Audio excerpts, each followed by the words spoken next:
नमस्कार साथियों समायोजन 3.0 को लेके एक बहुत बड़ी और खतरनाक अपडेट में लेके आया हूँ। यहाँ साथियों, और मैं आपको बताऊं, रोज नई नई अपडेट बदल रही हैं। सोचिएगा दोस्तों, मतलब इतना समायोजन 3.0 इतना फंसा के रख दिया है सरकार ने, इतना फंसा के, मतलब सीधी सी बात है, कोई स्पष्ट गाइडलाइन नहीं है। और मैं आपको विद प्रूफ दिखाने जा रहा हूँ। कहीं सीनियर को उठाया जा रहा है तो कहीं जूनियर को उठाया जा रहा है। देखिएगा, मेरे पास एक कमेंट आया है, वो कह रहे हैं सर हाथरस में भी जूनियर का ट्रांसफ़र हो रहा है और जैसे मथुरा में भी हो रहा है, ठीक है। और वाराणसी में प्राइमरी हेड को समायोजित कर रहे हैं। यहाँ पर वाराणसी का आया है कि प्राइमरी हेड को समायोजन किया जा रहा है। लेकिन दोस्तों, आखिर ये मैटर क्या है? अपर मुख्य सचिव जी द्वारा जो बैठक ली गई है 26 तारीख को, तो ऐसा उसमें क्या बोल दिया गया है जिससे कि सभी बेसिक शिक्षा अधिकारी अपने अपने स्तर से समायोजन 3.0 करवा रहे हैं? आखिर क्या वजह? तो दोस्तों, मैं आज वो वजह बताने जा रहा हूँ कि वो क्या वजह है जिसकी वजह से सभी बेसिक शिक्षा अधिकारी अलग अलग तरीके से समायोजन 3.0 करवाना चाह रहे हैं। अतः दोस्तों, सही और सटीक जानकारी सिर्फ हमारे चैनल पे मिलेगी। काफ़ी लोग कहते हैं कि सर आप कन्फ्यूज ज़्यादा कर देते हैं। भाई, कन्फ्यूजन मैं क्या हूँ, कन्फ्यूजन खुद विभाग ही है।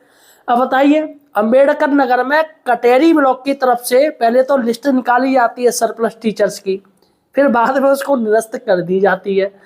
हर जिलों में सरप्लस की तैयारियां हो गई थी कि सभी को जो सीनियर टीचर्स है उनका ही समायोजन किया जाएगा, लेकिन आप सभी लोग निरस्त कर रहे हैं। अब बताइएगा, कन्फ्यूजन वाली स्थिति खुद विभाग की तरफ से ऊपर।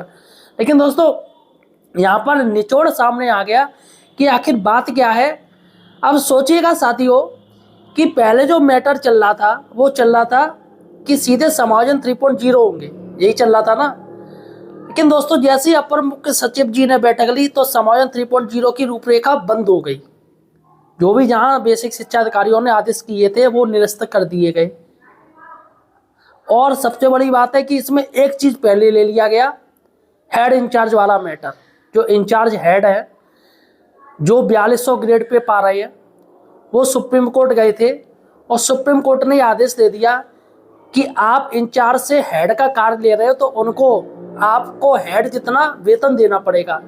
यानी कि इंचार्ज हेड यानी सहायक अध्यापक मान लीजिए, उसको 4200 ग्रेड पे है उसका, और हेड का होता है 4600 ग्रेड पे, जो प्राइमरी में होता है हेड।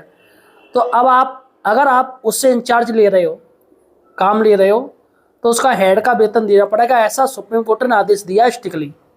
और सरकार गई, सरकार ने कहा कि सर ये वो, लेकिन सुप्रीम कोर्ट नहीं पसीजा, उसने स्ट्रिक्टली आदेश दे दिया। हाई कोर्ट से तो ये लोग जीत ही गए थे, सरकार चली गई सुप्रीम कोर्ट। सुप्रीम कोर्ट से भी लताड़ लगी सरकार को और ये आदेश स्पष्ट दे दिया कि देना पड़ेगा। अब दोस्तों, ऐसा जैसे ही मीटिंग हुई उसमें ये समायोजन 3.0 तो एक साइड रख दिया। सबसे पहले इस बात को कहा गया कि ये आपने अभी तक क्या किया, और ये इंचार्ज को कितने इंचार्ज सहायक अध्यापक को हेड का वेतन दिया जा रहा है।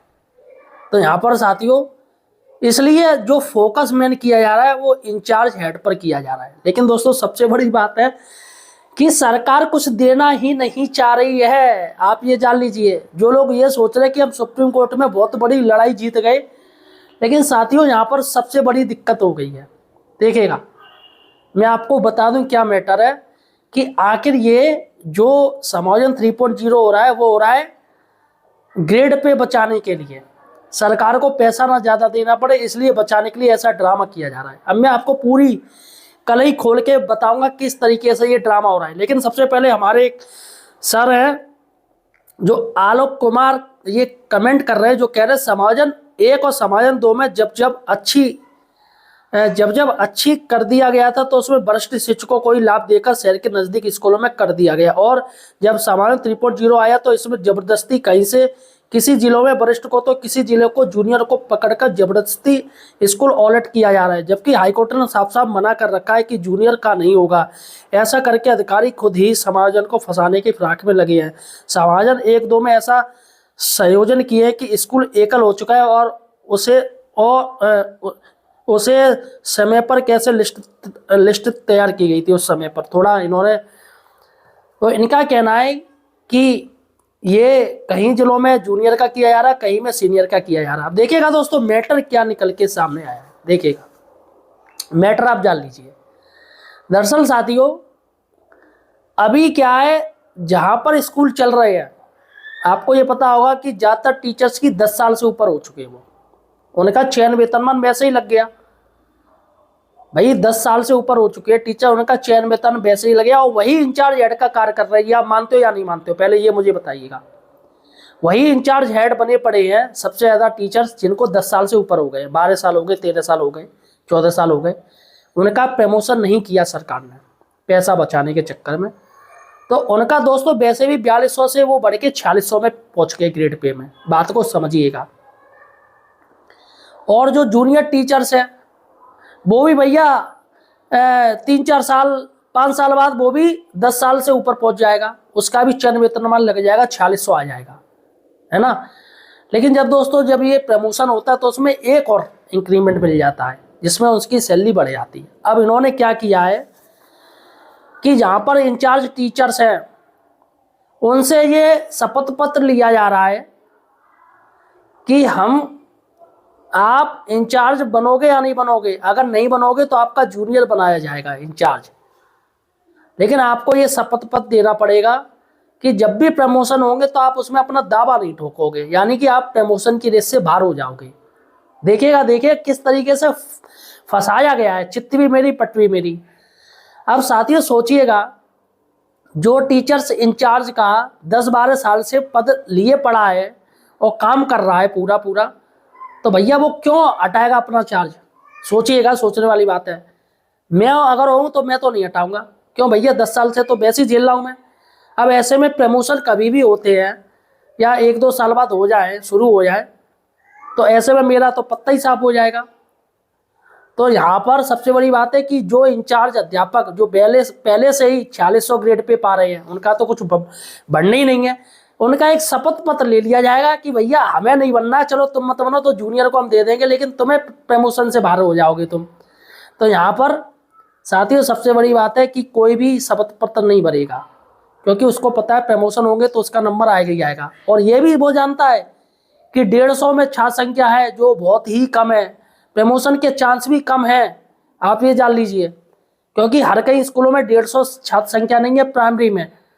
तो वहाँ पर फिर भी दोस्तों वो रिस्क लेगा कि भगवान ना करे कुछ इनका नियम चेंज हो गया, क्योंकि नियम तो इनके हर बार चेंज ही होते हैं। तो ऐसे में वो भैया इंचार्ज वो ही रहेगा, वो शपथ पत्र दे देगा, नहीं भैया मैं इंचार्ज रहूँगा, मैं देखूंगा। तो यहाँ सरकार का काम हो गया काम, उसने भैया अपना कर लिया। अगर कोई इंचार्ज हेड मना करता है तो वो जूनियर के पास जाएगा। अब जूनियर लेगा या ना लेगा वो उसके ऊपर है। जूनियर को इसलिए फ़ायदा हो जाएगा, अगर को 8 या 6-7-8 साल हुए होंगे नौकरी के, या 9 साल हो गए होंगे, या 7 साल हो गए होंगे, तो उसको चयन वेतनमान मिल जाएगा, 4600 ग्रेड पे हो जाएगा, तो उसको फ़ायदा हो जाएगा।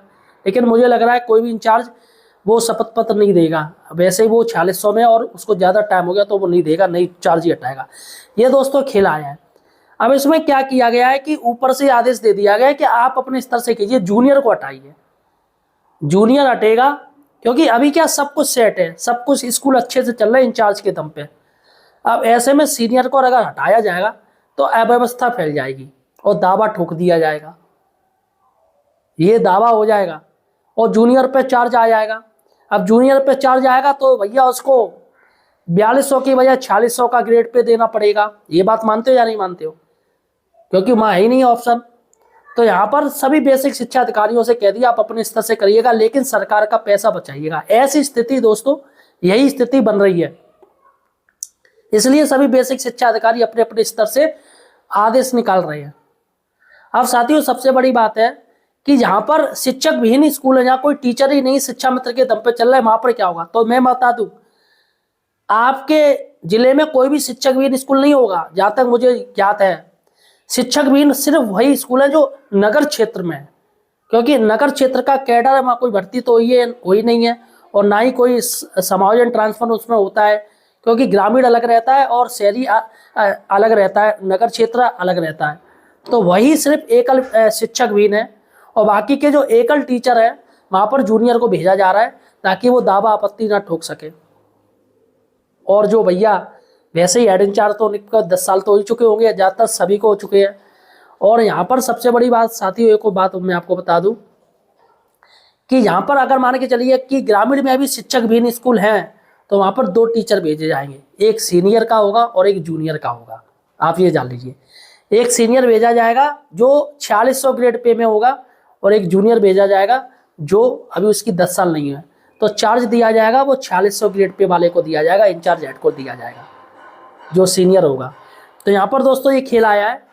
अब देखिएगा दोस्तों, मेरे पास एक मैसेज आया है, वो मैसेज मैं आपको पढ़ के सुना रहा हूँ। मजाक वाला मैसेज है थोड़ा। समायोजन 3.0, हरि अनंत हरि कथा अनंता। समायोजन 3.0 में अलग अलग जिलों में भिन्न प्रकार के आदेश इलाज देखने को मिल रहे हैं। यहाँ पर इलाज की बात हो रही है, देखिएगा एलोपैथिक इलाज।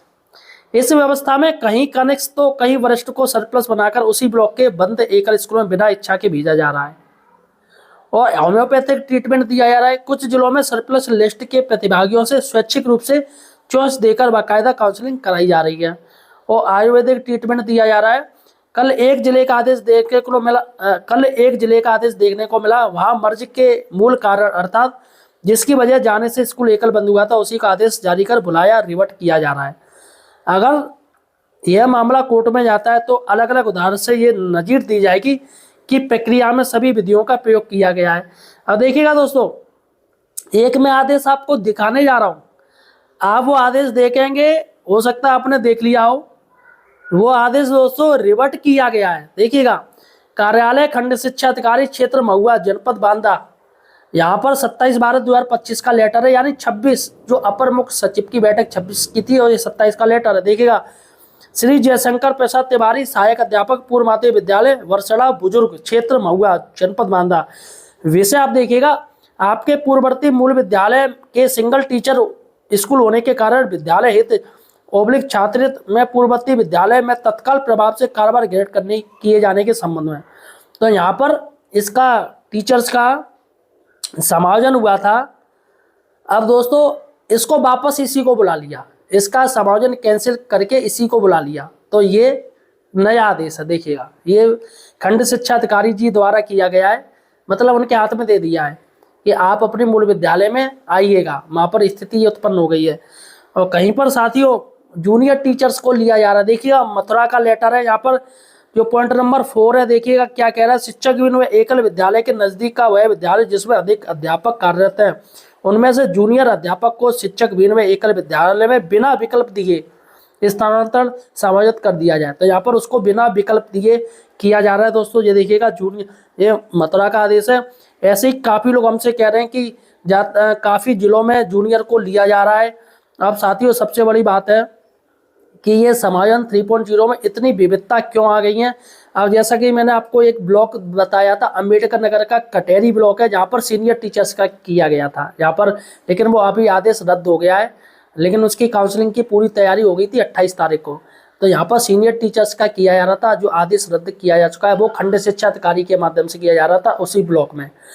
तो यानी कि भिन्नता देखने को मिल रही है। सीधी सी बात है दोस्तों कि स्पष्ट आदेश नहीं है और ये मामला मुझे लग रहा है कोर्ट में जाने के लिए तैयार हो रहा है। फिलहाल साथियों अभी 31 तारीख को अपर मुख्य सचिव जी की फिर से बैठक होगी। हो सकता है कि उसमें एक स्पष्ट आदेश दे दिया जाए। फिलहाल देखते हैं क्या होता है और आपके ज़िले में क्या स्थिति चल रही है कि सीनियर को उठाया जा रहा है या जूनियर को उठाया जा रहा है, ये मुझे कमेंट सेक्शन में बताइएगा और इस वीडियो को ज़्यादा से ज़्यादा शेयर कीजिएगा। धन्यवाद।